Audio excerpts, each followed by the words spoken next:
You are live. So good afternoon, everyone. My name is Kirkland Murray. I am the Local Workforce Development Director for Anne Arundel County and one of the co-chairs of the AIB Pillar 3 Implementation Committee. So I want to thank everyone for joining us today. We have a very lively meeting today where we're going to kind of do several things. One is to hear best practices or something that's coming from the field from Baltimore City. We will then have a presentation for JFF, who has been brought on by the Governor's Workforce Board CTE Committee to do evaluation of the three-way partnership between the LEAs, the local workforce boards, and the community college and how that's going. Then we're going to hear a little bit more from the field, from career coaches about what's really happening on the ground and any recommendations they may have on the program or improvement to the program or just giving some highlights.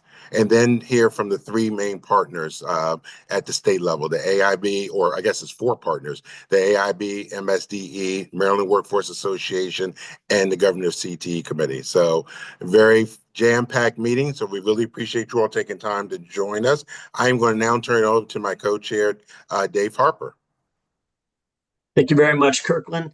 Dave Harper, I am Chief Academic Officer at Chesapeake College, serving 5 counties on Maryland's Eastern Shore. And now I invite Nona Carroll. Hi, good afternoon. I'm Nona Carroll, Chief of Talent Ecosystem with Baltimore's Promise. And I will turn it over to Adenike. Good afternoon, everyone. My name is Adenike Akintola with the Annie Casey Foundation. Do I need to pick someone or I'll go to Gretchen? Thank you. Hi, everyone. I'm Gretchen Cheney. I'm a policy analyst with the AIB. Do we have any other members from the committee with us? Maybe not. Isha? Is Isha here? Oh, Robin I don't Werner's see her. here. Welcome, Robin Werner, AIB. Hi, sorry, some technical difficulties. How are you all? Glad to have you here. Good to see you all.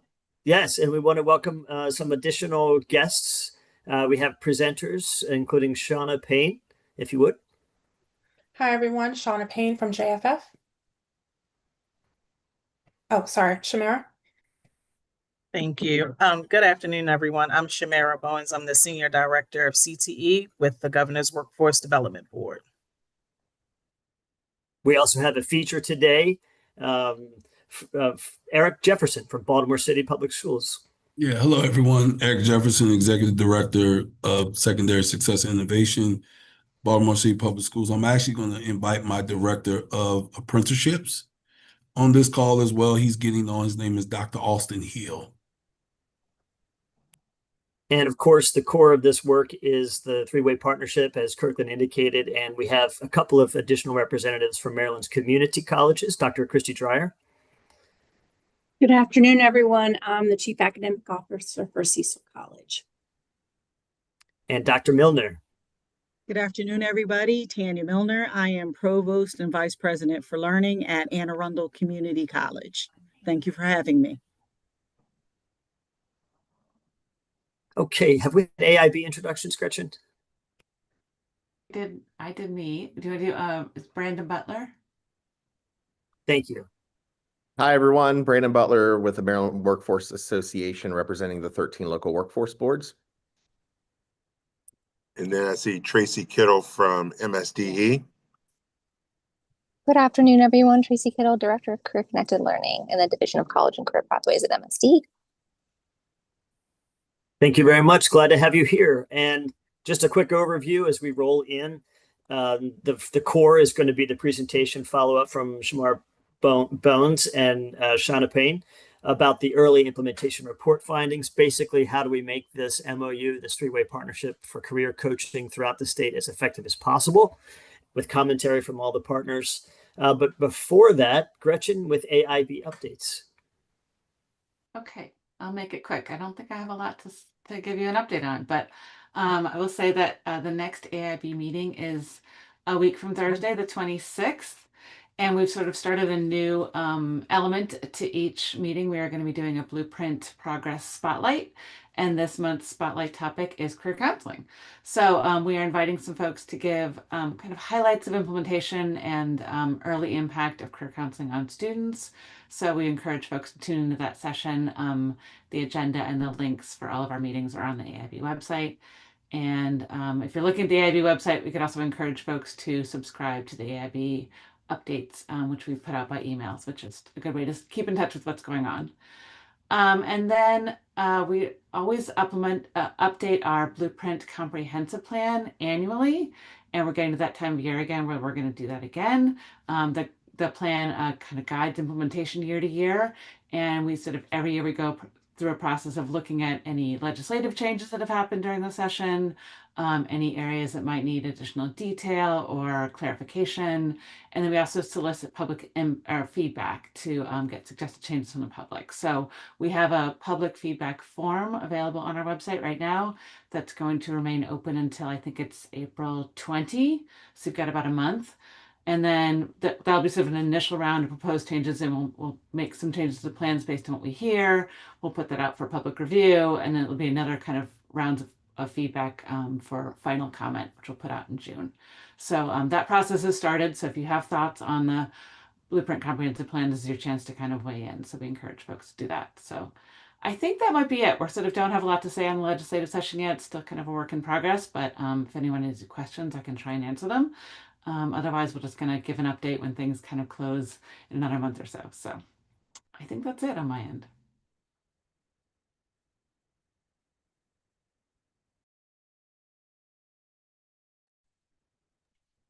Okay, thank you. Nona, do you want to introduce our implementation spotlight?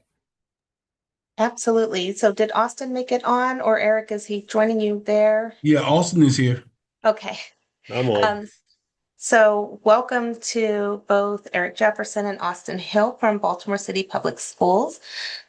We are, the topic for this meeting is on career counseling.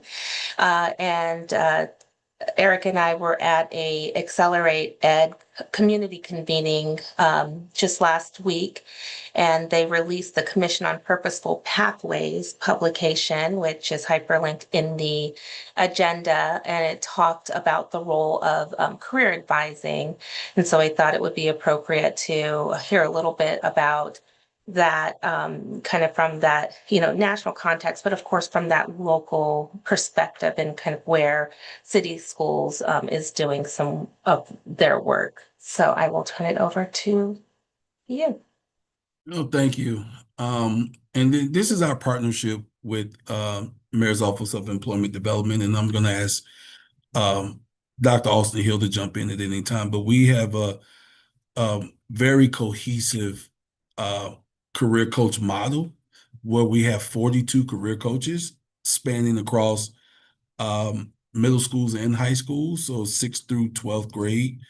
And those career coaches engage in activities on the middle school, field trips and career explorations, and job shadowing and career fairs, while as our other on the 9th through 12th grade side, our career coaches are really handling the career counseling aspect as far as all of our pathways are concerned, all of our not only are our CTE pathways, but also our apprenticeship and internship pathways as well. And I'm going to turn it over to Austin Hill to go more into depth about what the career coaches are doing.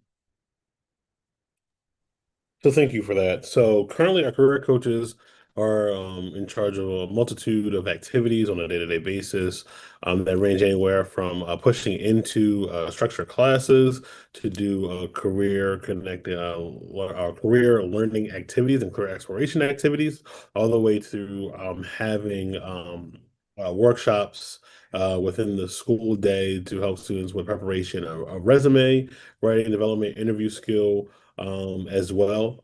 For those who may know, we have a great relationship with MOED that extends towards YouthWorks. So we are utilizing the career coaches to help assist in that regard and looking to see how they can be a direct bridge for many of the CCL opportunities we're looking to have as we ramp up for 2027, 2028. So our career coaches coaches are integrated within our school-based community, doing these career-connected learning activities to help expand upon what is being learned in the CTE curriculum. Yeah, and we definitely know the value of career coaching and how it really can help our students move through the continuum of, what careers are best, along with counseling them through industry recognized credentials, what would be good apprenticeships, good internships, that career connected learning, as long as well as the school-based enterprise that we are lifting up as well. Our career coaches are being instrumental in that school-based enterprise as well. So we are utilizing them as one of our team members at the school that's involved with college and career. So we have what we call PSAs, which are post-secondary advisors, and they work alongside post-secondary advisors. They work along our on-track to graduation coordinators that we have at the high schools as well. So they are a part of what we call the CCR team at the high school level.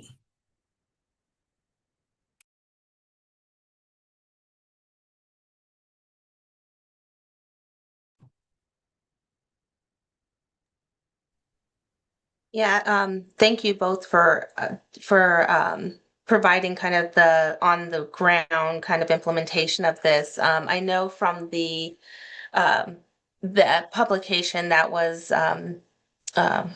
released, we know that about why advising matters right now. Nationally, about 70% of what is considered good jobs, right, require education or training beyond high school. Yet we're still seeing that many students are graduating without that clear plan. And so rightfully so, from a statewide perspective, we've recognized that, and having the career counselors, the career coaches in place helps to do some remediation there. And so when we talk about career pathways, it does require real coordination, as Eric has talked about. And that local workforce development board, MOED, is such a key in what the city schools is doing. And there are other implementation partners. We're glad to be at the table with them. We have a lot of the employers really focusing on building that employer base to ensure that they're helping to support the work of the career coaches as well.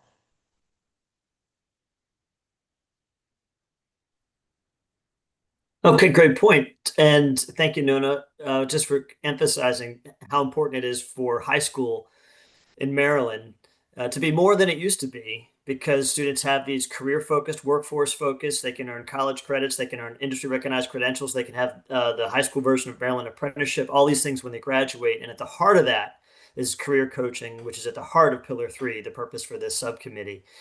So are there any questions to this model or to our guests before we move to that kind of overview report from JFF?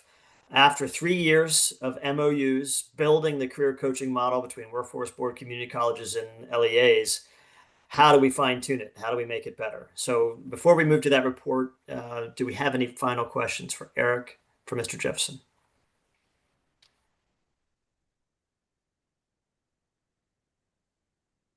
Okay. Well, please stay on. You're welcome to continue and to comment as the presentation unfolds and as the meeting continues. It's up to you, but we really appreciate you being here. Thank you. Thank you for the invite. Appreciate it. Can I just add, Dave, I just wanted to thank their team for coming. And I appreciate the work that's going into it. I know that it's a hard lift, but it's important work. And I appreciate you guys joining us today and spotlighting the successes that you've had. Well, thanks, Robin. Thank you. Appreciate it. Thank you. Appreciate it. Thank you, Robin. Thank you, Dr. Hill. Okay. At this point, it looks like we're moving to the Career Counseling Early Implementation Report from Shamar Bounds from the Governor's Workforce Development Board. She's Senior Director for Career Technical Education. Would you please join us and introduce Shauna? Absolutely. Thank you, Dave, for that warm introduction. Again, I'm Shamara Bowens, the Senior Director of CTE, joined here with my colleague, Shauna Payne from Jobs for the Future, who has been working very closely with us on the career counseling work and research here in Maryland.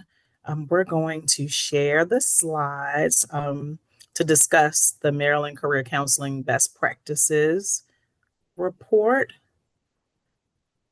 Thank you, Shauna.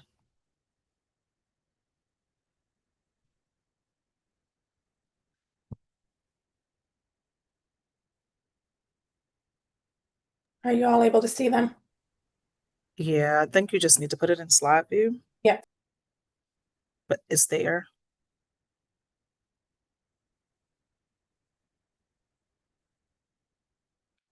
So again, Shauna will be sharing findings for the Maryland Career Counseling Best Practices report.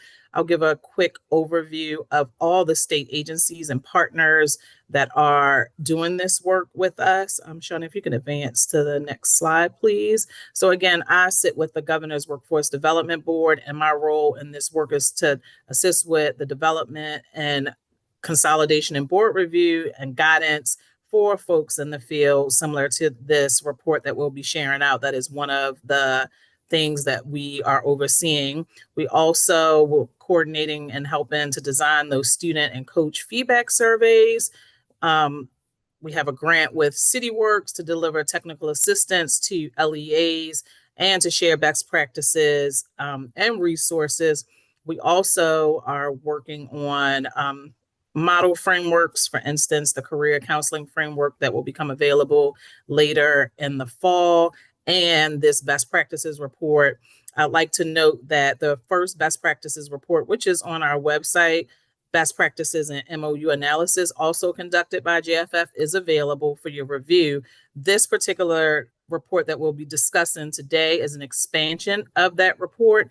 And so we're going to just dig a little bit deeper into some of those findings based on some focus groups and conversations with stakeholders implementing career counseling. So I just wanted to note the difference between those reports. We also partner with the Maryland State Department of Education. As you know, they oversee the MOU process and has developed the template in coordination and with the findings from the JFF report that helped shape this year's MOU template.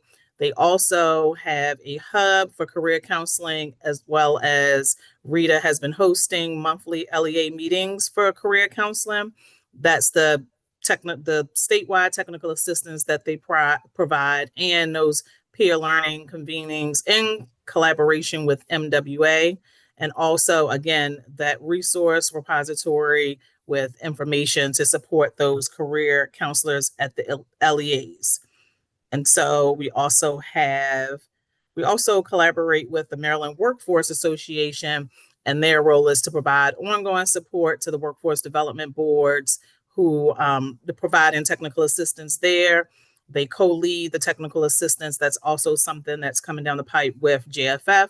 We're working closely in our group. All the partners here on the slide, we meet bi-weekly to start developing those technical assistance opportunities that will also become available closer to the fall. And so that's a major part that the MWA plays in that. And then they also administer statewide surveys to students and coaches in collaboration with MSDE, and those regional convenings and communities of practices to share those emerging best practices. And lastly, we also work very closely, all of our agencies, with the Accountability Implementation Board. They convene the state partners to ensure coordination and alignment, as well as approve the local partner MOUs and budgets to ensure compliance with the blueprint. They analyze fiscal reports on career counseling and implementation, and also coordinating that program evaluation, which was just completed in January.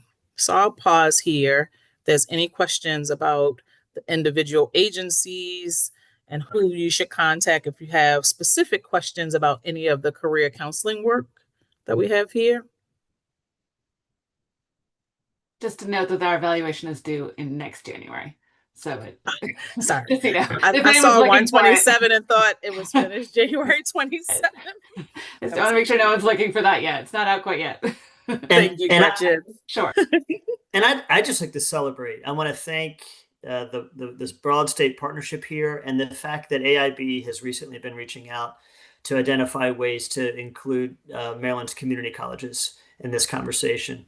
I appreciate that so much, because you see we have of that MOU, we've got Workforce Board represented here, we've got MSDE represented here, and we do a lot. We want to be good partners, and we want to work hard to help make the implementation of this heavy lift of career coaching throughout the state and better opportunities for high schools. We want to be part of that conversation too. So thank you for that. No problem. Thanks for chiming in there, Dave. So if there are no other questions, I'm going to hand it over to Shauna for her to share out about the findings, GFF's findings for this career counseling model, and then we'll move towards discussion with you all. Thank you, Shamara. So as you all know, the Maryland Career Counseling Model is really focused on providing individualized career counseling for all students in grades 6 through 12. The North Star is to ensure that every student is able to identify a post-CCR pathway by the end of 10th grade and take advantage of those post-secondary pathways as they complete high school. As was just referenced, it's managed through a local governance across 3 separate agencies. So local education agencies, local workforce development boards, and our community colleges. The MOU really defines for them their roles, staffing, funding, and delivery models for each jurisdiction. Today, as Shamara said, we were focusing on sharing what we're learning from implementation and how best practices can inform technical assistance for local leaders. And as I go to the next slide, I'm going to say, forgive me because I may start coughing. I wasn't coughing all day, and then it started right back up as it's time to talk. So where did we get the data? We really focused on 2 core pieces. One, we reviewed several pieces of documents shared by AIB, including executed MOUs and any addendums across the state, annual reports that were submitted last year, and then check-in notes from AIB meetings last spring. We also met with 69 participants across the state in 11 different focus groups. We had representation from all of the jurisdictions and all different types of stakeholders, including LEAs, local workforce boards, community colleges, and career counselors. So very broad representation. While we wouldn't say that it meets standards of a true evaluation, it does give us a good sense of what's happening across the state of Maryland. This gives you just another look at how that plays out from a geographic perspective. As you can see, all the different regions across Maryland are represented by different folks who were participated, and we were able to extend the time to ensure that all regions were represented and included with equity in the perspectives. A few points of note as we go through this, as we use the term jurisdiction to refer to the local partners who are responsible for delivering Blueprint career counseling within a given geographic area. We recognize that not all areas are counties, and so we want to be inclusive. So the term we are using is jurisdiction. Excuse me. This analysis is not intended to be a causal program evaluation, that it is really to synthesize the trends and the stakeholder perspectives that we heard through the written documentation that they've submitted and through the focus group conversations. I talk through today implementation patterns, innovations that are emerging, challenges that we are seeing statewide, and recommendations that were shared through those conversations.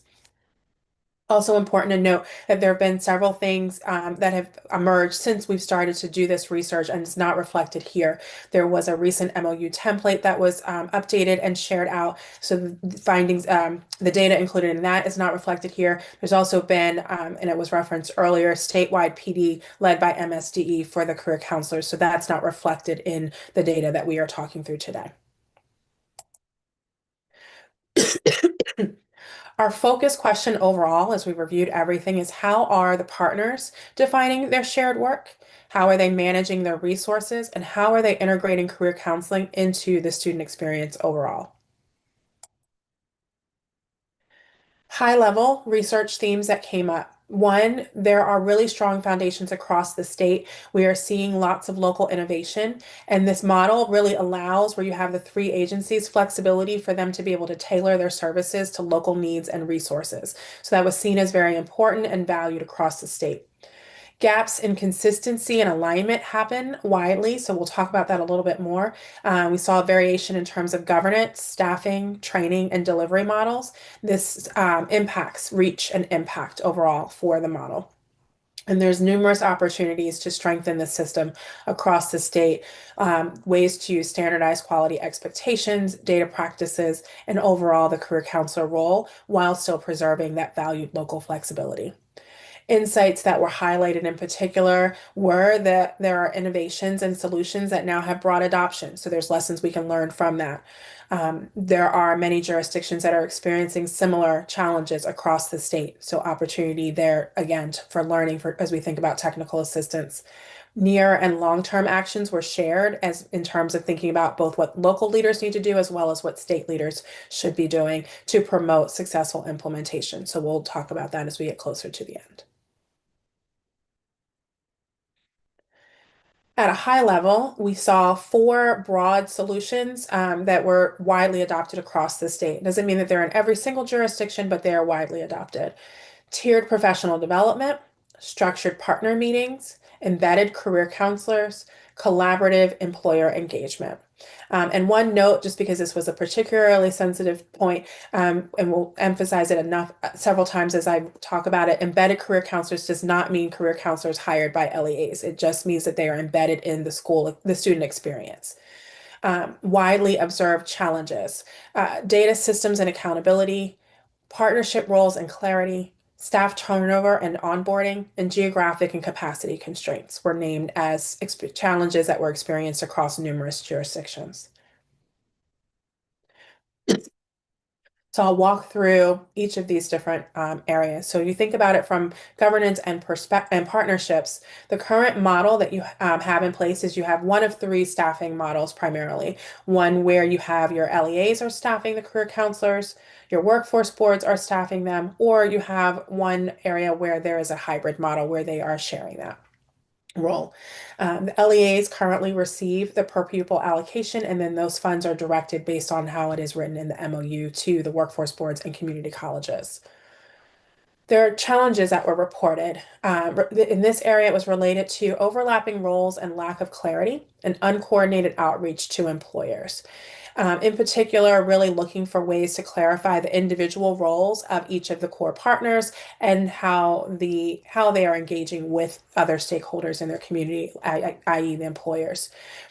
This is important because it was reported as slowing implementation and creating confusion between partners, in particular with employers. So if you have both your LEA and your workforce board reaching out to engage employers for similar purposes, that can create confusion. So how can we create greater alignment and streamline those efforts?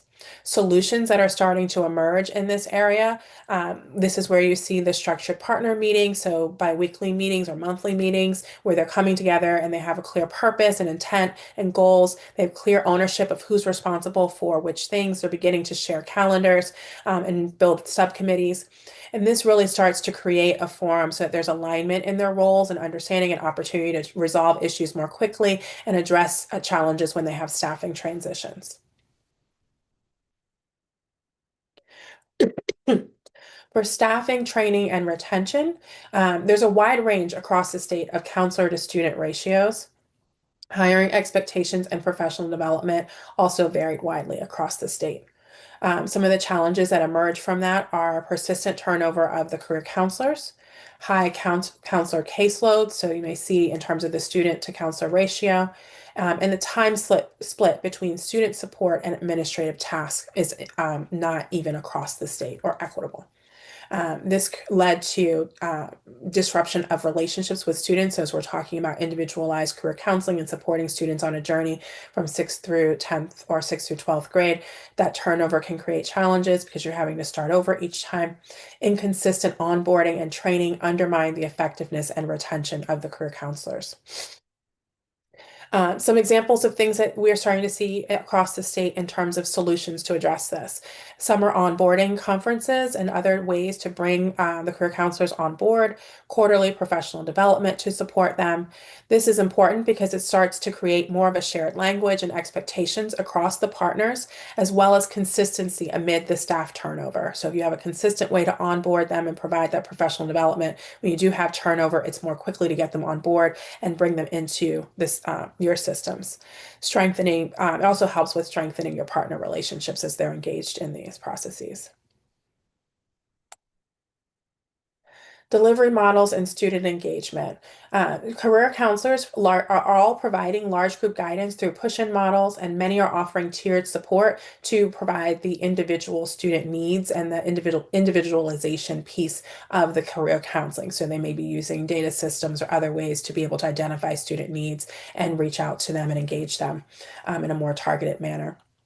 Challenges to this, the limited depth of being able to provide the individual counseling. So on the previous slide, we talked about that large student counselor ratio. So that can provide challenges in being able to provide that individualized counseling.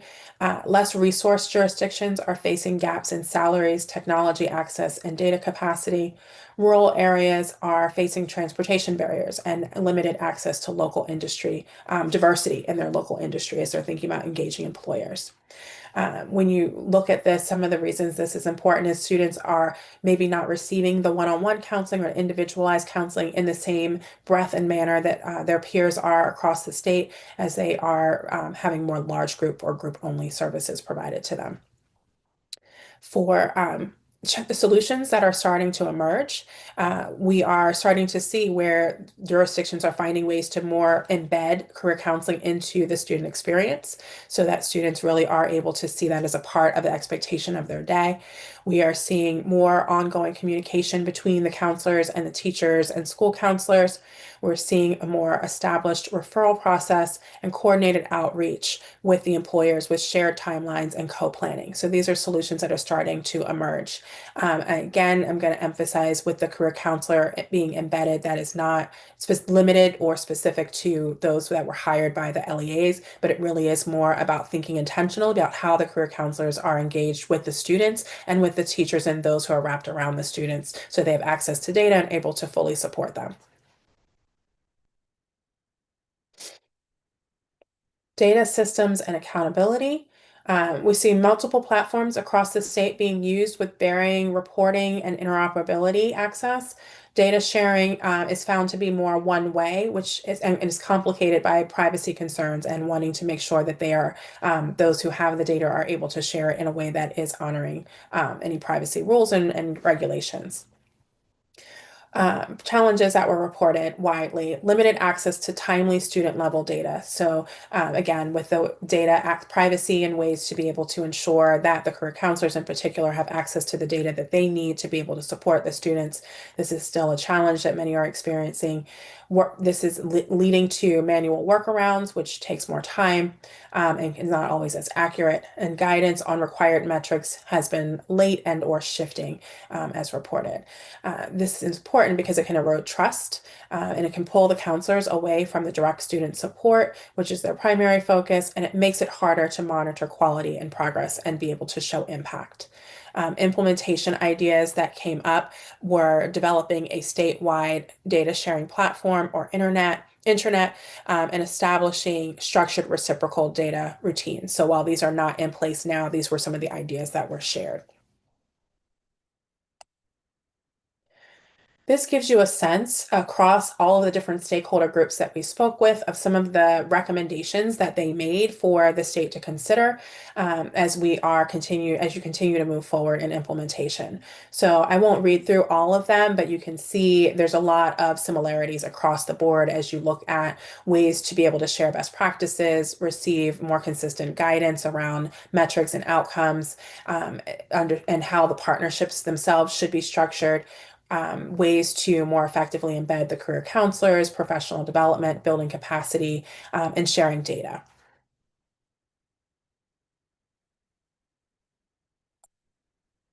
And then this slide is specifically recommendations that were given for state leaders to consider as they are thinking about technical assistance. Again, you see similar themes here around clear, early, and consistent guidance, specifically around metrics and understanding some of the operational definitions like career ready and individualized counseling to ensure there's consistency across the state and implementation, standards for quality, communication systems, and ways for them to be able to have peer networking and learning from each other. Building more standardized professional development in some of the core areas that impact all of the partners, and looking to create more structured data sharing processes and have data governance standards in place. Overall, you really have moved from planning to implementation of a broad collaborative career counseling model that has, and it's scaled across the state. So it's adopted everywhere and it is in place and is being implemented with fidelity across the state. There are a number of opportunities to continue to strengthen that and build from there. So again, thinking through how you're clarifying the roles of each of the partners, being able to provide more guidance around key things that they need to track and measure, and how we are telling the story about impact, ways to reduce turnover and standardize the counselor role while still allowing for local flexibility, and sharing data across jurisdictions as well as across the state, and professional development. And so I believe that is the last slide. This is just more about and so JFF will be working with all of the partners at the state level to think through statewide technical assistance and how to build more of a continuous feedback process so that the data that we were able to capture through these focus groups and the review of the MOUs is not one time, but an ongoing process to support the work. Any questions? I'm going to stop sharing so I can see faces. No questions. I thought that was, oh, sorry, Adenike. You go. I You was have just your trying to hand find my up. hand raised. I was just trying to be professional. You Jane, go I first, think Adenike. Oh, thank you. I appreciate it. I think one of the things I'm interested in is just because, like from the focus groups and the research and evaluation, did any like promising practices of like just structure in terms of integration, right? In terms of like just collaboration with counselors, or like what is the most effective way to embed the career coach within the school building to reach the number of students that they're expected to reach? Did you learn anything about that in terms of just how school, like LEAs are structuring the college and career readiness teams within their middle schools and high schools, and anything come around like around just that organizational structure? Not necessarily in terms of how they're structuring the college and career readiness teams. What they did, in terms of where we saw wide adoption, what I will say is some of the practices that help support that are finding ways to effectively share data. So giving access to the student information systems or other ways to be able to get access to student data, creating that referral process so that the counselor is really clear who, if the student has this need, this is the person in the building that they should be referred to, and vice versa. People will refer them to the career counselor, was in particular named as a more widely adopted practice that's in place. And then regular meetings with the teachers and other staff that are supporting the students so that they are collaborating and talking together with each other. I actually went on an ERT visit in Kent County, and they talked about that in that site visit about the career counselor is embedded in the school, and he meets regularly with the school counselors, and they review student scheduling, and they have a timeline, a shared calendar built around that process. So they ensure that if there's questions, they're talking back and forth with each other before making changes. That's awesome. Thank you.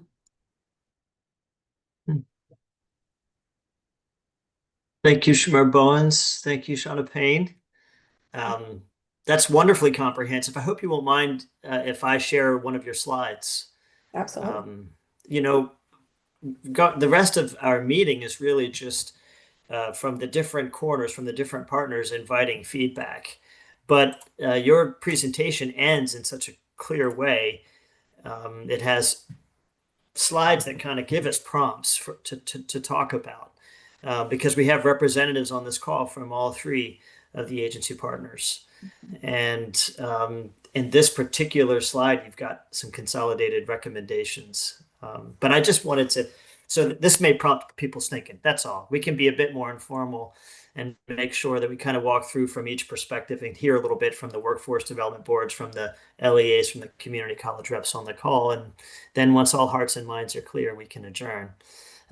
But before we get there, I just wanted to comment on the kickoff, where it was clear from the presentation from Baltimore City that just Eric Jefferson, the relationship building that happens. There's so much more relationship building across the state and then even within the schools. And that was the emphasis from the ERT visit you just talked about with Kent. And one of the things that you see under community colleges is clarity on the role within the partnership structure. And I think there is opportunity throughout the state for community colleges to better understand their roles. That's one of the things I'm hearing with my affinity group. And I just wanted to give one example that's specific to that relationship building. Our team members have been actually helping to improve LEA numbers. So what I mean by that is the ratios are pretty tough for career coaches. If you look at the number of students in each career coach's portfolio, we have it reported throughout the state that they have just lots of people they're trying, lots of students they're trying to meet with. And in our region on the Eastern Shore, we are working with the career coaches to schedule tours on our campuses, discussions with our program directors so they get workforce experiences that are specific to different disciplines and industries. And even our advisors meet with some of their students and talk about industry-specific opportunities that are shared across from each county to our programming. So while it's not exactly perfect in that our community college programming doesn't exactly align with the high school's programming in every case, we are helping to add advising sessions essentially, and exposure and conversation points with the different industries that are available in our region and the jobs and the awesome labs on our campuses and the cool things they can pursue, the programs that articulate from high school to college, for example. So we're trying to learn how to record that data and report that data, because that could help improve each LEA's numbers and how many individualized counseling sessions they had, or how many exposure points or tours and things like that. And we have a bunch of data on our end that we've been collecting, but they didn't necessarily have it in order to share in their reporting. So we're trying to use our conversations, our monthly meetings to kind of work that out. No, I think you have a hand up. I know Robin's behind me, so I will be brief, but I'm just curious, in that engagement, like with Kent, how are local or statewide intermediaries being brought into the conversation? I know they're not necessarily a part of, how the blueprint was written, but I know in the instance of Kent County, the Maryland Business Roundtable plays that intermediary role to ensure that there is that connection point between the LEAs, the workforce development boards, as well as the community colleges. Baltimore's Promise does similar work in city schools, or with city schools, MOED, as well as BCCC or BCCC. So I'm just curious if there was any consideration in your research of that role, or possible solutions that the local intermediaries can actually play in some of this in helping to support the ecosystem. Yes, while it didn't elevate into the presentation, in the report itself, it is mentioned that there are several jurisdictions who have access to those intermediaries, who are leveraging them to provide support. And so that is definitely one way, in a similar way to how David just described what the community college is doing to be able to increase capacity.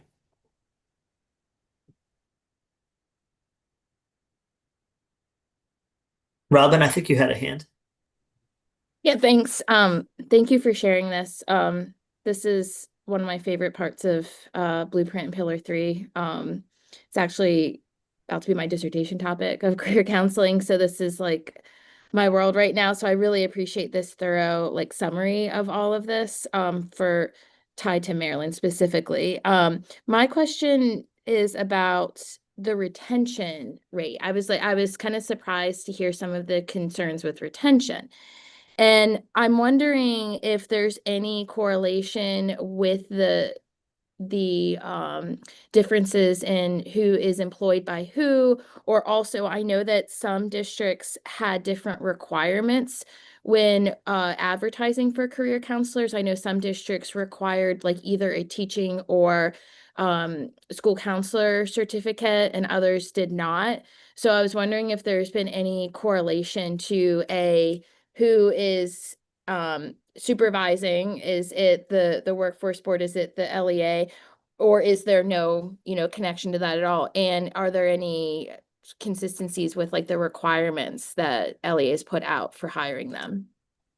We didn't necessarily hear it related to who hired them, but definitely more in terms of what the role expectations were, and that there were sometimes a mismatch between the job description and the hiring qualifications or what the actual expectations were when they were hired. And so when there's not alignment across that created some of the challenges. There are really more in terms of the other difference that came up was around salary. In terms of matching that as well to job expectations. So, if Maryland's small enough that you can know what the salary is in the next county over and be able to know you're doing the same job. So, those types of things can come into play as well. And I think that brings up a bigger point too with some districts, because they required them to have a teacher certificate, they're on the teacher scale, which could be significantly different from others that did not require certification. But then, like you're saying, they could be having similar expectations. And then that plays into another situation, like you mentioned about the ratio. You mentioned that the ratio is very wide across our state of how many students to career counselors. So that may also play into it as well, because if you're paying more, you can't afford to have as many. So I'm just really interested in that part of it, of like and where we see this in these districts, I'm assuming at some point, will you all be like looking at this also from the student lens of like, now that we've had career counseling for a few years, what is our outcome for students? Like, will there be interviews with students or looking at any sort of data related to, being in post-secondary pathways or any sort of a student achievement to this as well? So right now, that is not part of our scope, but I do believe, and Gretchen, you can speak more to this, that that is part of the program evaluation they're doing at AIB. Yes, exactly. Yes. I think the AIB is responsible for doing an evaluation that's due next January. We've engaged NORC, who's our evaluation partner. That falls under NORC.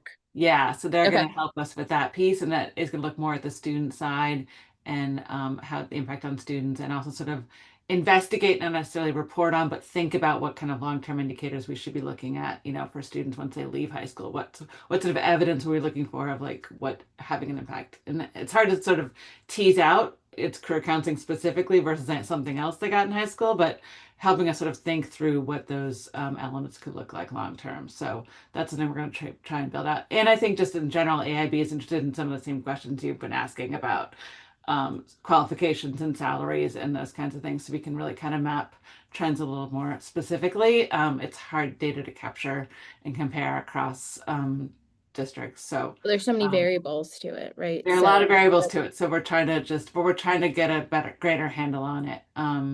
And I do think I think my sense is some of the turnover with some of the initial startup-y stuff is it's been a little, those kind of growing pains. We were starting this program, and I think folks are sort of sorting it out a little bit more. My sense is it's stabilizing a bit, but I know it's been a challenge, and it also depends on what your school structure looks like. Like some cities, I think it's Baltimore City has a lot of K-8 schools, so their coaches are very dispersed across a large number of schools. That's just really hard to manage. So every district's got sort of a different picture they're trying to staff for. So it's a little hard to kind of make some clean summary statements about where you're trying to figure this out, because I do think it's a key question. So Thanks. We've got Adenike and then Kirkland. Thanks, Robin. I loved your point around salaries, around like borderlines, all the things. I think those were great questions. And I think when we were talking about ratios, I think, Shania, that goes back to my original question around like these CCR teams, because one of the original reasons why we started career coaching, like in the documentations, was to reduce the counselors, like what do you call it, roster or workload. And so now we're just adding on to the problem, and we're not really solving the problem. And so how do we look at this? How can we take this data? How can we take the intended outcomes of this work to say, like, what does a holistic CCR framework look like in an LEA to really get to that one-on-one student engagement, right? So just very interested in what, all of the agencies, interagency work kind of gets us there. And then Gretchen, as you're saying that AIB is going to take on like the student aspect work of the evaluation, will there be similar focus groups to understand from students, like how to career, like just from that like qualitative perspective of how they've engaged with them and what this means for their journey? yes, Thank you so much. Yeah, the evaluation part is really going to be sort of digging in with student surveys and talking to the coaches directly and really trying to kind of unpack some of this stuff. So yes, that will definitely be part of that.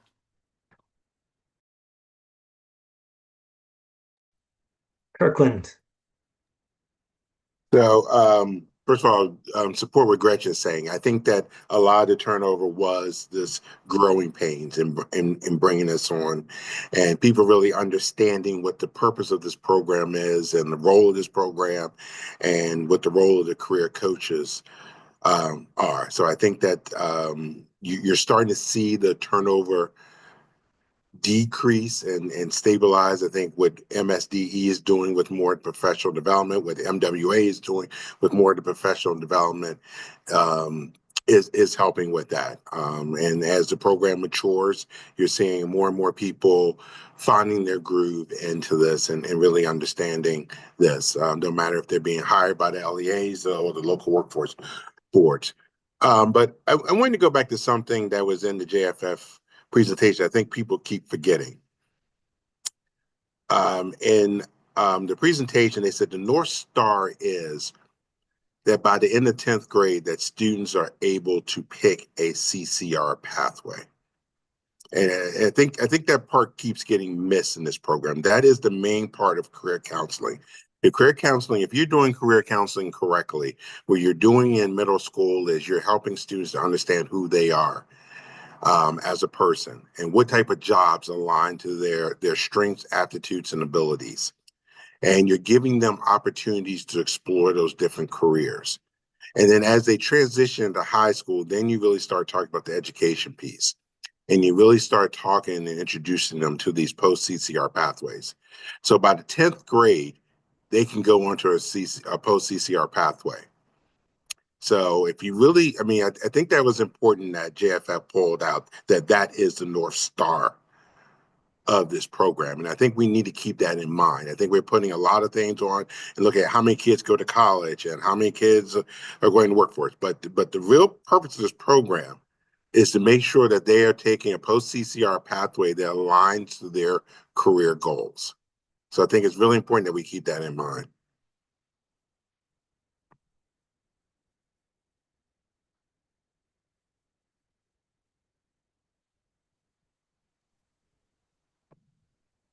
Thank you, Kirkland. And I just briefly shared this because it emphasizes the point, shows the partners, and also the individualized career counseling for all students, grades 6 through 12, so beginning in middle school. And it's ambitious. And I think that's why so many people, so many partners are behind it, because you could never do this unless you're as efficient as possible with limited resources. Another thing that we need to be very concerned about are we putting too much on the career coaches? A different topic that we'll dive deeper into in a future meeting is the 6-year plan. Now that the career coaches are going to be responsible for completing the 6-year plan, is that going to take away from the transformative work that they're doing and doing the individualized work or the group work with students. So I think that's something else as we move forward with this program. And looking at this, I think that's something that we have to be conscious of and kind of track that. Because it's a lot, you know, one of the reasons why career counseling was created because the school counselors had so much on their plate. And really what was falling off was the career counseling part of this. But I'm just wondering, are we putting too much administrative stuff now on the career coaches that's going to stop them from doing a lot of the great work that they've done? I mean, you know, one of the things that really didn't come through in this report is the really tangible good things that you're doing. And that's what we're trying to bring out in these meetings when we're talking to students and talking to career coaches, that you really hear about how we are doing some things that are really transforming the way that kids look at careers and identifying careers and tying those career, you know, their career interests back to their education piece.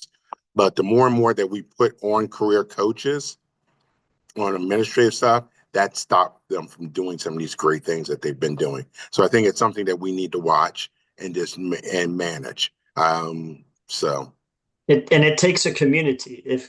If we could, I know that individualized career counseling has been defined, and so I'll pause because I can't project that definition. But if it is thought that the career coaches alone have to do all of that, then it might be overwhelming. But if it's a combination of what career coaches can do, the guidance counselors can do, those interactions with college advisors, you know, for those CCR and for those who are where community colleges are adding capacity. If there's ways we can dovetail and complement each other's work, then we can end up with great experiences across the board for students. No, I agree 100% with you, Dave. I mean, it you know, the old saying, takes a village. So, I mean, I think we, you know, this is just something that we just need to monitor as we go forward and look at how do we leverage all the partners. You know, I think that what's happening on the Upper Shore and with Chesapeake Community College is a model for how community colleges can play a role. I'm not sure if all the community colleges see themselves playing a role in career counseling. So I think, you know, that's why I thought with our last meeting 2 months ago was really good, where we heard with you know, what Frederick Community College, what Chesapeake, what CCBC was doing and playing a role in this. I think that those models. So I think your point is valid. But to your point about the individualized, the AIB just changed again the definition of individualized. And individualized means you have to meet with each student one-on-one. So that's the new definition, where it was before individualized meant that you can be meeting with students in a group who have same career interests and have account. Now it means meeting each student one-on-one each school year. So again, I'm concerned that we're putting a lot on the career coaches. I wonder if Katie or Will, I think career navigators, I think we have some frontline team members on the call, might want to comment. I can weigh in. Thanks, Kirkland, for the lead in. This is the first that I've heard of 6-year plans being put solely on career navigators. So I'm just trying to process that and what that means. But certainly the definition of individualized, when we first started this process a couple of years ago, we were kind of introduced it as school counselors do the one-on-ones, and career navigators, or what we call ourselves in BCPS, career navigators or wayfinders, are responsible for a small group and education push-ins and things like that. And that's how we individualize it based on career interest. So this is all new, and it does seems to me getting more and more the same thing what school counselors were doing 3 years ago. I agree. We've been able to do a lot of holistic approaches and more whole group work to bring in a lot of guest speakers, a lot of experience as far as students who don't have necessarily a lot of CTE programs within our school walls, and expose them to different industries. Let them job shadow, really be intentional with what we are able to do. And if we are going to be meeting with, that would be 1,400 students for me one-on-one, that would be all I could do from what I'm looking at with my time with students. We have a guest speaker almost every week at school that students sign up for based on their interests and based on the work they do with counseling. So I look in their Zella portfolios, see what they've aligned with, see what their interest inventories have met them with. And it has been great to get them exposed further into the career, not just stop at that interest inventory and your plan. Now we can start implementing that plan with the work that we've been able to do. I could just clarify, from the definition perspective on the metrics, we are both things are still valuable. We see value absolutely in the individualized interactions, which is written into the law, and so we feel like we need to be true to that, and these more personalized touch points for students. They're both things we're going to ask about and collect data on. The reason we're just trying to be very specific about the distinction is just so we're getting apples to apples data, because otherwise it's really hard for us to tell what is like a one-to-one interaction versus a small group, which is sort of a vaguer thing to get your head around. So I think just from AIB's perspective, we're just trying to understand very clearly what the data looks like with no realistic expectation. We know what the numbers are, that there's 375 counselors or something across the state and almost 500,000 kids. So we know the numbers don't work. We don't have any expectation that you're changing your whole approach and that you're just trying to meet with students one-on-one for 30 seconds. We don't see any value in that. We're just trying to understand kind of where you are able to reach students one-on-one and where you are doing more personalized, just so we can have some comparative data, because it does look so different across the state. So our message is not really to shift what you're doing. It's just to think about how can you provide as much personalized, individualized services as you can, and tell us what that looks like. So I hope that's understood. Yes. So I think there's certainly a lot of one-on-one meetings that do occur kind of as needed. And sometimes there'll be a guest speaker or an opportunity, a field trip or something, a classroom push-in that will then spur a kid on to want to meet with you. Right. And so that's when it's really valuable. You spark something in a student, then they want to go a little deeper in it, and we report on all that as well. That's great. That's perfect. We do collaborate. I'm sorry. No, go ahead. We do collaborate constantly with counseling. I know I'm in their office weekly, if not daily, to get information from them, or they have a student that they refer up to me. I'm upstairs, not that I'm higher in the hierarchy. I'm just upstairs. And they will, then I can have that more intentional one-on-one and take that off of counseling's plate and point them in their career aligned discussions. But I think because we are teachers and we've been in the school, and that's how Baltimore County hired us, it's been really great because we already have that relationship with counseling. We already know how to work with them and with the teachers, so they know us. I've been in my school 12 years. So Dr. Dreyer? I think Kirkland was going to go, and then I can go. Okay, go ahead, Dr. Dreyer. No, I was just going to say this whole conversation highlights the points that were on the PowerPoint: data, and consistently about the outcomes that we measure. Because I think to Dave's point earlier, community colleges can help meet some of those one-on-one meetings where it might relieve a career counselor, but then the career counselor won't know that happened unless there's a way to share data and share what outcomes are. So I think that, it just reinforces some of the findings that you had in the PowerPoint, that we really need to have consistent outcomes across all three entities that participate. And how do we share that data in a way that, respects student privacy, but also make sure we all know what's happening so we can all contribute and really share some of that work and that burden.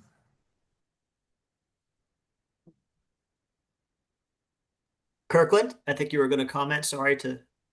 No, I mean, I was just going to comment on what Gretchen said about, they're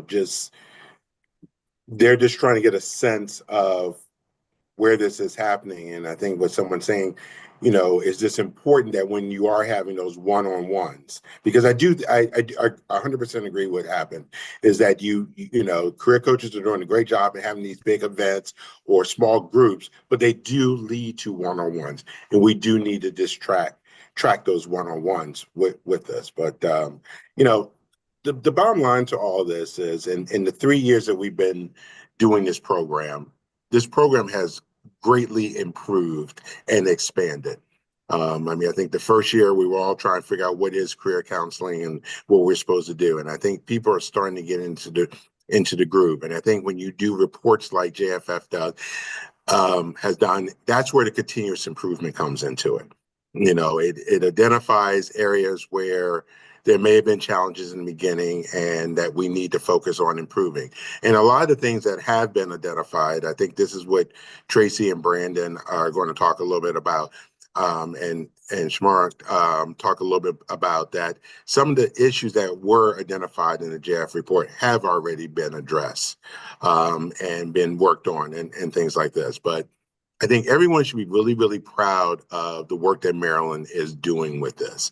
And the three-way partnership has really come along a long ways in this and really helping students. I think if you were to interview students right now, I think you would have the vast majority of students really feeling like they're benefiting from this and are really appreciating this opportunity. So I think everyone should feel good about the work that they're doing here in Maryland. I mean, our high schools are reporting that their enrollments in their CTE programs are now have longer wait lists than they did before. And they're trying to figure out the capacity issues. So I think that's a win. Yep, it is. Especially if you're getting students who are going into CTE because they see it as a pathway to a career instead of just going into CTE because one of their friends are in CTE, or it's easier than some other courses and stuff like this. I think that's something you're going to see also, Dave, when you drive down to the data. People are really picking these CTE pathways because it really aligns to a career that they're interested in. Yeah, I was just going to add that I feel like is the intentionality too with the 6-year plans is to not just help our students, but our parents. Our families are very influential in assisting students in these decisions for scheduling and their career, trajectory. And what I always found in CTE was no matter how much I felt like I was promoting programs and putting information out there in the community, I would always come across students or parents who said, "Oh, I wish I knew about this program, but my child's already a senior."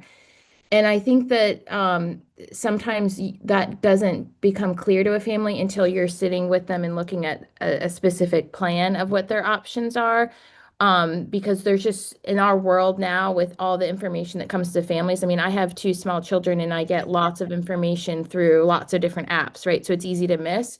So I think the 6-year plans help it make it personal early, so that our families are involved in that decision making too. And then what we're going to find is there's going to be more intentional scheduling, and it doesn't necessarily mean being in one particular pathway. It could be customized, like whatever that looks like for that child. It could include an AP class as well, or dual enrollment.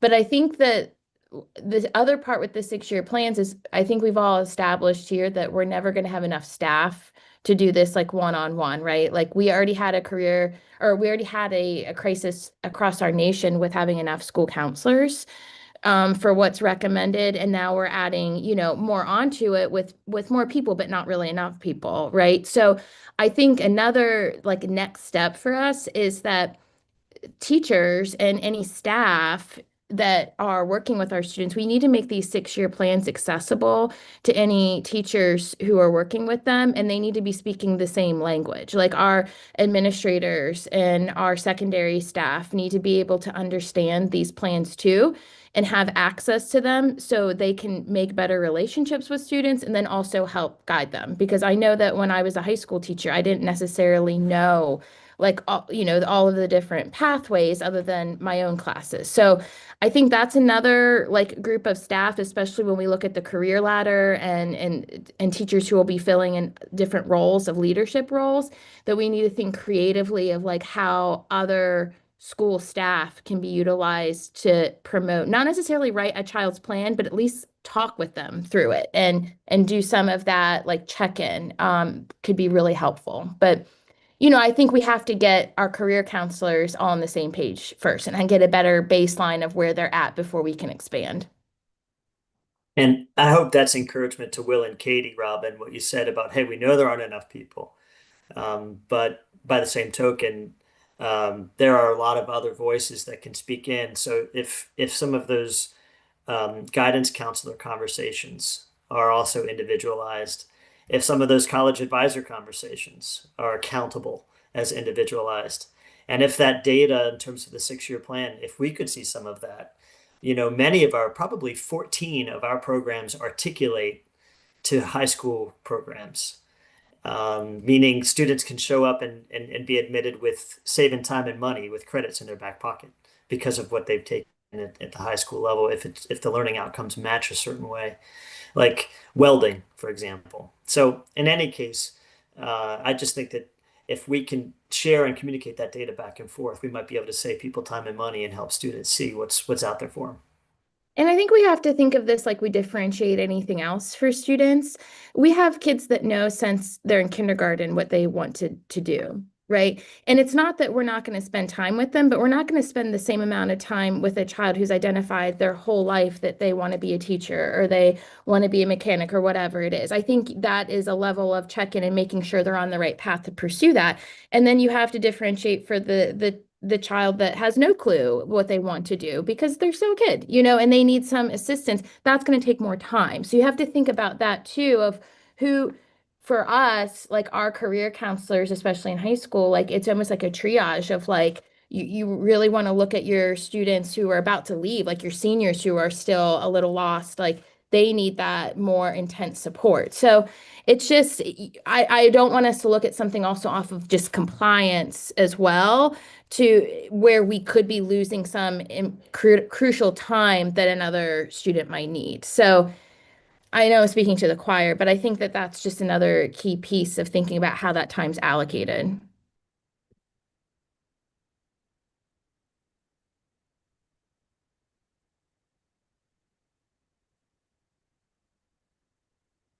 Tracy, So- Brandon, any thoughts? You haven't gotten away in yet. Ladies first. You're so generous, Brandon. Thank you so much. I'm glad this is recorded. No, I would just echo everything that everyone is saying. Kirk, I really appreciate you grounding us in sort of the goal and our North Star of ensuring students are on track with those post CCR pathways.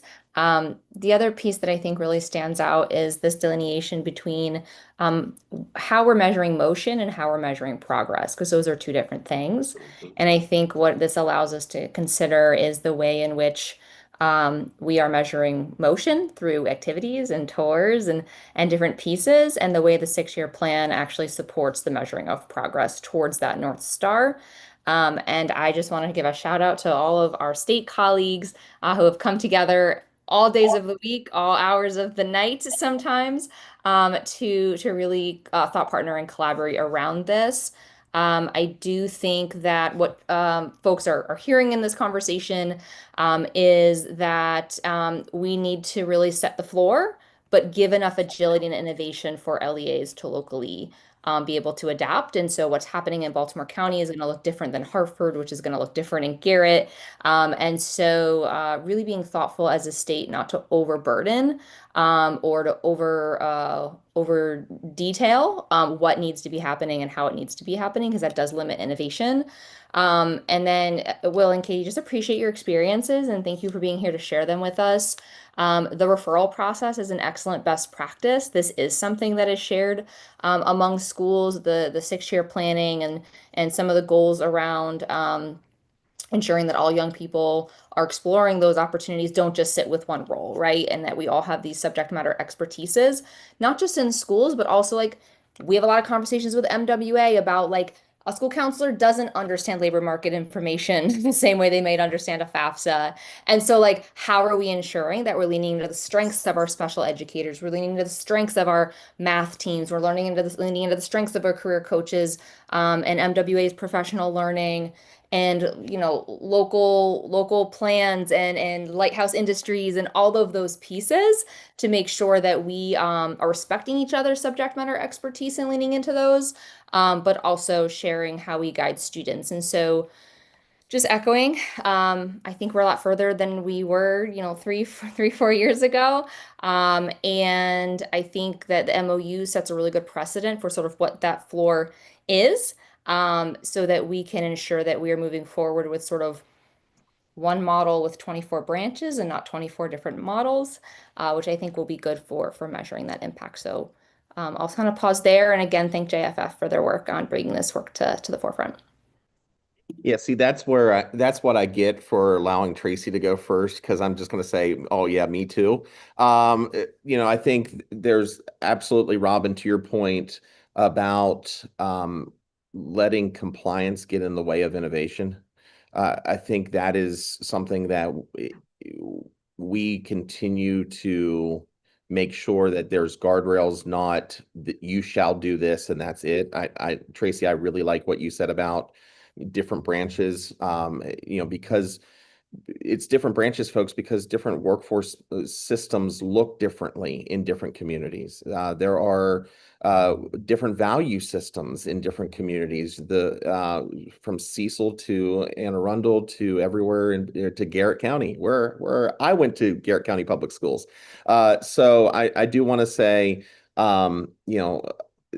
thank you also to JFF for the hard work. Shamara and Shauna did mention that sensitivity to ensuring that this isn't just an LEA embedded process. This is where, as a dear friend of mine likes to say, this is a Thanksgiving table. Except I think now we need to change that a little bit, because Thanksgiving only happens once a year. The impact that we have on this work has to happen continuously. Has to happen around, to Tracy's point, around the clock. We talk a lot about the blueprint and we kind of use that term, the blueprint. We're working on the blueprint again. I think it's time we start focusing on the last word of that future, because the truth is, this is the partnerships that we are engaging on a regular basis is about just that, is about the future of Maryland's workforce, whether they go to a community college and get those skills and credentials, Dave Harper, whether they end up admittedly sometimes in the 33 American job centers across Maryland, that because they're looking for their next occupation, they're looking for those skills, and they're looking for the folks who are the ones that are at the table. And so everything from here on out, and I know I say this a lot, everything from here on out is about stories of impact. And so thank you to this group, not just on behalf of the 13 local workforce boards, but I often like to say as also the proud parent of Grayson and Scarlett Butler, both kids in Allegheny County Public Schools. So thank you for your hard work. Thank you for your brain power. And we truly appreciate the partnership. Thank you, Brandon. We're getting towards the end of our meeting, but I just want to make sure that we heard from Will and Katie. Will and Katie, anything else as the boots on the ground and really implementing this program? Anything you want to share with this committee or the AIB as a whole on what's working, what needs to be still improved on? I have some notes that I was going to share. I wasn't sure really what my role or how much I'm supposed to be talking in this thing is. So thanks for saying that. I said a couple of things I want to bring about. Kind speaks to the program gaining momentum. So this is only our second year in BCPS. The first year we didn't do it. So this is year 2, so keep that in mind. Just this last few months, teachers and students have been reaching out to me for requesting speakers or experiences instead of me just providing. And used to be, it's a change from how it was last year and early this year, where I would, if I'm looking for students, if I didn't have enough students in my database for a certain type of thing that we were trying to do, I would reach out to teachers. And now it's gotten the other way around, where I'm now hunting opportunities that teachers and students are looking for. That's a big change, and that's encouraging, because it's a bigger presence in the school. And each day, as we work in this role, we know more and more about the students. It feels like I'm becoming more and more like I was a classroom teacher before, where I see kids in the hallway and I can identify what their goals are, and I can talk to them about that as we are just chit-chatting in the hallway. And finally, just to reiterate, it is very common for our school counselors to either bring a student to us or to message us, say, hey, can you please speak with so-and-so, because they need some guidance on what they're going to do, either post-CCR or post-secondary, because the school counselor doesn't necessarily want to discuss that because they feel like we have more expertise in that. So it's definitely, I've seen a huge growth this year compared to last year.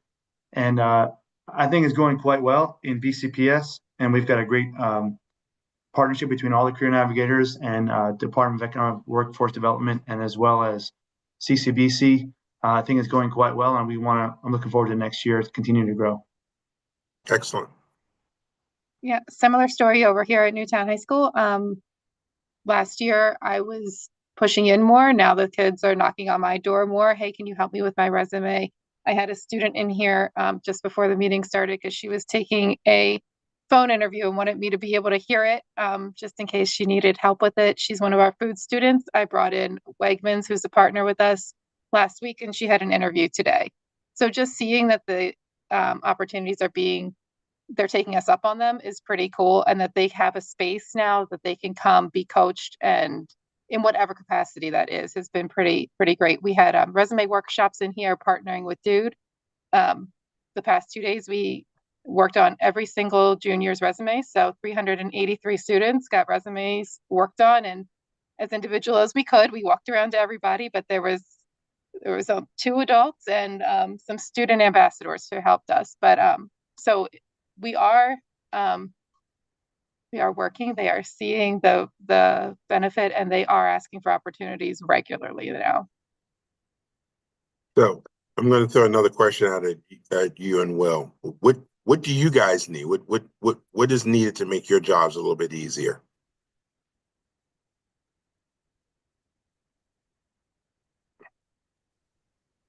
Another person. I was going to say, besides people. Yeah, my school is not as big as Katie's. I've only got 900 kids. She is, what'd you say, 1,400? So yeah. I feel like it's a little bit easier for me as far as meeting with as many students as possible during the course of the year. I do like what this committee was discussing earlier about more structured guidance as far as data collection and two-way data collection. Like it's not so much really what we need from AIB, or it's we just want to make sure that we are providing the information that is what you're looking for. Like we might be doing all these things that you don't know about, and we want to make sure that we are giving you everything that you're looking for, because I think we're probably doing more than maybe. Exactly. I'm sure that's true. Yeah, yes. That is definitely true. Yes. But that's not to say we don't want to log like consultants every 15 minutes. What did we do? Because that's how you earlier talking about people transitioning out of the role. That's how you would get a lot of that action for sure. Yes, you got to find the right balance. Absolutely. I appreciate that comment. All right. Well, we are. All right. Can I ask one question for Will and Katie? Kirk? Sure. What are you guys hearing from students and from learners about what they want their education system to be able to provide them? I'm just curious, as you're hearing young people plan and think about their aspirations, it looks different than the generations that are currently making decisions around the state. And so I'm just curious, are there themes in what you're hearing that young people want their education system to be able to provide them structurally? I'm hearing a lot of thank yous for doing the things that they think are the real things, because they don't, it's hard for a student to see the value in school when the world around them is in chaos a lot. So tying back to when we have, people come in and I stop in the classrooms like, hey, this is how you can use your math knowledge that you're learning. There's an electric school here that wants to talk to you. And then they can put 2 and 2 together. It's been helpful. They are thankful for the experiences so they can still see themselves somewhere outside of the classroom walls. And I think that a lot of my students, we don't have a business track here at Newtown, and they have banged on the door enough that our admin is considering it. So I think that they are looking at entrepreneurship and business as their way here a lot, because they know it's something that they can control. I have a good anecdote for that. Earlier this year, we had a guest speaker come in. She was talking about entrepreneurship, like Katie was just saying, and in the middle, she's like going through this great presentation, and this student, a really sweet kid, raised his hand, and just like kind of in the middle of like inappropriate time, sort of. It's like she wanted to ask him questions. She kind of stopped and said, "Yes, can I help you?" And he said, "I just want to say that I've learned more in this than I learned in my whole high school so far. Thank you so much." And I don't know why he said that, because it's not, it's definitely not true that, well, maybe, I don't think it's true that he's learned more in that half-hour presentation. But I think just having the exposure to adults who they view as real world people, speaking with them as opposed to teachers who are, they're so familiar with, they kind of tune them out eventually. It's really powerful for these kids to see that. And I think they feel seen. I think that they're getting passes to things when they don't know they signed up, because I've looked at those plans in Zello and they say, well, I didn't sign up for this. I said, I know, I want you to come. And the personal invitation has meant a lot to them, to feel seen. And then they come, they say, oh my God, I'm going to come back to this. This is cool. So I think that that's helpful. Really appreciate your feedback on that and just elevating the way that we can optimize the relevance that young people can see in their experience and what value that's giving to all the things that happen that we say are core, but are probably to them feeling peripheral. I really appreciate your thoughtful response to that. Sorry, Kirk, I know I'm over time. Well, no, that was a very good question. That was very good, and thank you for asking it. So again, thank you to everybody on this, again, a very lively conversation. To everyone, thank you very much. For our career coaches, thank you for the work that you guys are doing, because you're the ones that are making this program successful. So thank you very much for your dedication, your commitment to building a stronger student and a stronger future for Maryland. So thank you. I believe that's all. So thank you guys again. We will be back, same bat time, same bat channel in 2 months. And see who's old enough to actually get that reference. Thank you, everybody.